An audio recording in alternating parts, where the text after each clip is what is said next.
Hi everyone. Today's live reading is from Unlikely to Fit by Olivia Sherwood.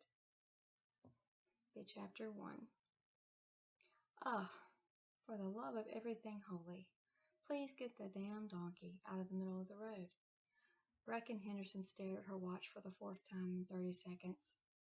One wouldn't think a donkey would be so hard to shoo out of the middle of the road, but apparently for the newest police officer in town, 22-year-old Clay Harris, it was posing a difficult task.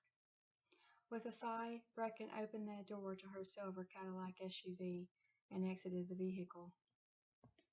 Hey, Clay, do you need some help? She asked, walking toward the donkey, who was planted firmly in the middle of the asphalt, determined not to move.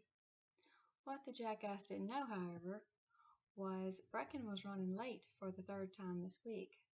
Had woken up to discover she was out of coffee, broken the heel of her favorite shoe, and run out of deodorant. She was currently running on an energy drink she found in the back of her fridge, had on her subpar shoes that weren't near tall enough for her small stature, and had to rub some of her ex-husband's, who was an even bigger jackass than the one standing in front of her, deodorant under her arms. She had the jitters from the crap running through her veins, stupid shoes on her feet, and smelled like the Old Spice man. The donkey was no match for her wrath this morning. "Oh, no, ma'am, Miss Henderson," Clay told her. "I'm just having a little trouble getting her out of the road, I should say." Brecken tried not to roll her eyes. The first year she had come back to Parker, Oklahoma, fresh out of college with an education degree, wanting to change the world. Clay had been an acne-faced, geeky 16-year-old sophomore with braces. Now he was one of law enforcement's finest, who couldn't get a damn donkey to move an inch. And she wasn't going to point out the donkey came equipped with a penis. So it most definitely wasn't a she, like Clay implied. She hoped he wouldn't be promoted to detective soon. His observation skills were sorely lacking, because this donkey's dingling, well, it was definitely hard to miss. "Well, Clay, I'm going to help anyway," she said with a smile. She hoped it looked like an actual smile and not a grimace. "I'm late for work, and I really need this ass to move." Clay laughed. "Good one, Miss H." "Clay, how many times have I told you you're an adult now? You don't have to call me Miss H or Miss Henderson. Brecken is fine." Officer Harris turned red all the way to the tips of his ears. "I don't know, Brecken. It just seems weird," he said. She was surprised he didn't add an "aw, shucks." Brecken patted him on the back. "Trust me, I'm okay with it. It makes me feel less old when you call me by my first name." Clay's eyes widened. "Oh, I'm not saying you're old. You're still hot and—" Brecken held up her hand. No way was she going there. "Let's just get this donkey moved so I can be on my way." She walked in front of the animal and held out her hand. "Let's go, buddy. I have to scoot because you've already made me even later than I was." Yesterday it was a family of guinea that were taking their sweet time crossing the road. Monday it was a group of deer. The wildlife in their town really needed to get their shit together because they were seriously messing with Brecken's morning mojo. The donkey brayed his response and swished his tail, daring her to make him move, which made her all sorts of mad. She had met her quota of the asshole animal population in Parker.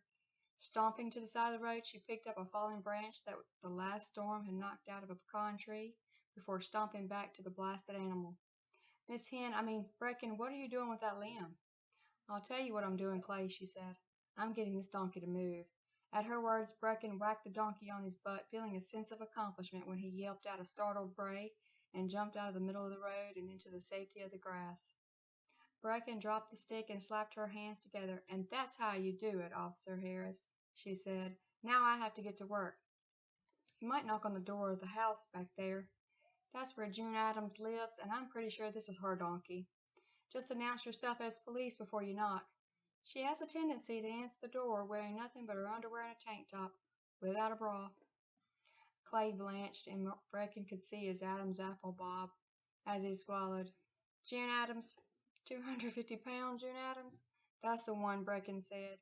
"Be careful. If you make her mad, she might try to bench press you or suffocate you by smashing your little head between her massive breasts." Laughing at the look on his face, Brecken hopped in her car and drove like a bat out of hell toward the school. With one out of two officers for her town occupied with finding the donkey's owner, she was pretty sure she was safe from getting a ticket. Now all she had to worry about was her boss from hell. She quickly pulled her SUV into her allotted slot as counselor for Parker High School before hopping out and locking the car with the fob in her hand. She had just rounded the corner to her office when she heard Principal Hammond's whiny voice call out to her. "Running late again, are we, Miss Henderson?" Making sure her eyes weren't rolling back in her head, Brecken turned on her stupidly tiny heel and smiled at the principal, who was just as annoying when she was a teenager walking these exact same halls. Just like every Friday, Principal Hammond was dressed in a pair of too-tight Levi jeans, Reeboks from the '80s, and a Parker High School football t-shirt one size too small. His substantial beer belly protruding like a woman's stomach who was 9 months pregnant with twins, the bald spot on his head was so shiny it would make Mr. Clean proud, and he was doing a tremendous job looking down his pointed nose and bifocals at Brecken standing in the middle of the hallway. It was Football Friday, the one day of the week teachers and staff were allowed to wear jeans and school spirit shirts to support the sports teams in the season. It was football season, which was why Brecken was dressed in her black pencil skirt and button-down white ruffled top. Football spirit shirts were one item she was never going to wear ever again. "Yes, sir, I'm so sorry. You wouldn't believe it, but there was a donkey in the middle of the road," she said, hoping there wasn't any smart-ass to her tone. That's what Principal Hammond had always said to her when she was called to his office as a teenager. "I'm going to need you to take the smart-ass out of your tone, Miss Cooper," he would say, sounding like Ben Stein's character in Ferris Bueller's Day Off. He was probably still getting away with saying that to students today. Poor Clay Harris, he didn't know what to do. I actually had to help him shoo it out of the middle of the road. "Would you believe that?" she said with a laugh, placing her hands on her hips. Principal Hammond stared at her, his hands in his pockets as he rocked back and forth on the balls of his feet. One day it was a bunch of guinea. Another it was a deer. Now it's a donkey. "Seems to me the wildlife of our town have it out for you, Miss Henderson," he said skeptically. "Yes, sir, it sure seems that way, at least this week. Good thing it's Friday. Good thing today is Friday." All she got was a frown in response. Finally, he took his hands out of his pockets and dismissed her with a wave of his hand. "We'll try not to let it happen next week, shall we? I believe your review is coming up shortly, isn't it? Don't want to have to put anything negative in it. I just hate it when I have to speak ill of my employees." "I bet you do," she murmured under her breath. "Did you say something, Miss Henderson?" "I said will do, sir," she said with what she hoped was a somewhat sincerish smile. "Very well, I'm sure you'll have some counseling things you need to take care of. I'll let you go." At that statement, Principal Hammond turned on his heel and walked back to his office. Brecken blew out the breath she was holding and returned on her heel to head to her office. Apparently, Lady Luck was not on her side today, because she ran straight into none other than her ex-husband and head coach of the Parker High School football team, Brad Henderson. "Whoa, now, Breck," he said, grabbing her arms as she collided with him. "Where's the fire? And where's your Parker High School football shirt? It's game day, baby." Brecken pulled her arm away from his grasp as if his touch burned her. "Keep your hands off me, you asshole," she said through gritted teeth. "I made it perfectly clear last time we were together that you were never to touch me again. Ever again." Brad held his hands up, giving her his trademark grin that had her handed him her virginity on a silver platter when she was 19. "Now, Brecken," he said in the tone she had always thought was soothing, but now somewhat sounded all kinds of condescending. "We're on school grounds. Should you let that sharp tongue of yours come out and play? You're the one who ran into me. I was just trying to keep you from falling." Brecken rolled her eyes. "You're such a jerk, Brad. Just leave me alone."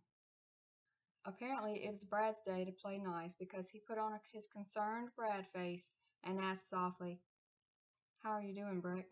You know I never meant to hurt you." "Hurt me?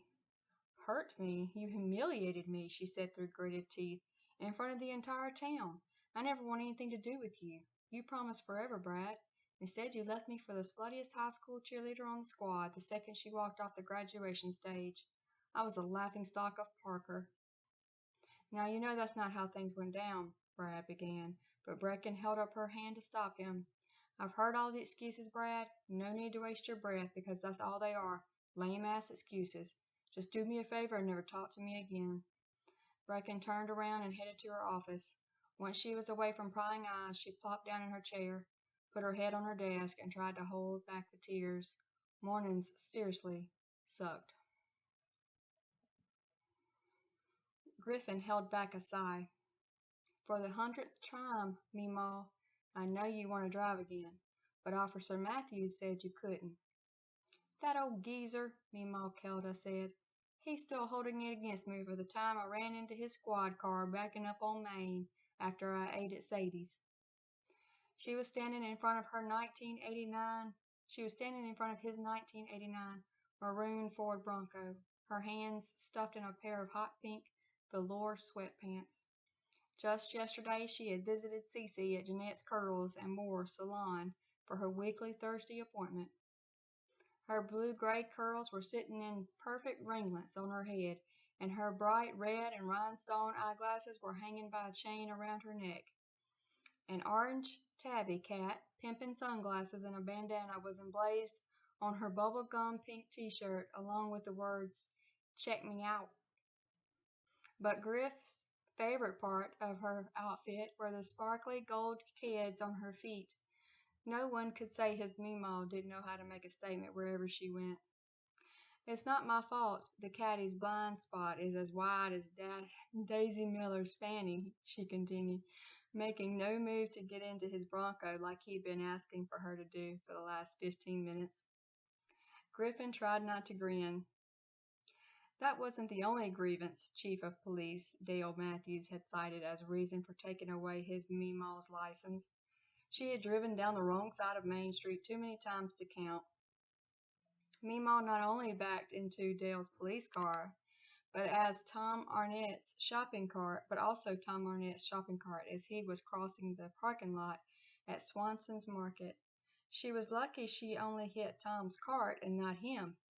And who could forget the time she hit the street light in the parking lot of Nailed It, the town's hardware store?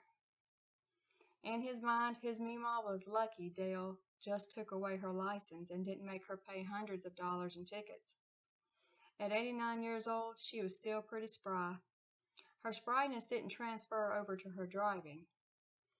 "Why do you need to drive anyway, Meemaw, when you have me to take you all over town? I've heard all of your friends at Canasta talking. Having me as your chauffeur has bumped your cool status past Mary Sue's." His Meemaw gave him a harumph in response. "I don't like being able to take myself places if I want to go somewhere. I don't like not being able to take myself places if I want to go somewhere. It's ridiculous I have to call my grandson for every little thing." "Meemaw, trust me, it's my pleasure." "You don't even call me that much." "But every time I call you, you have to leave that bar of yours in the hands of that ninny you hired. She's clueless, I tell you, clueless."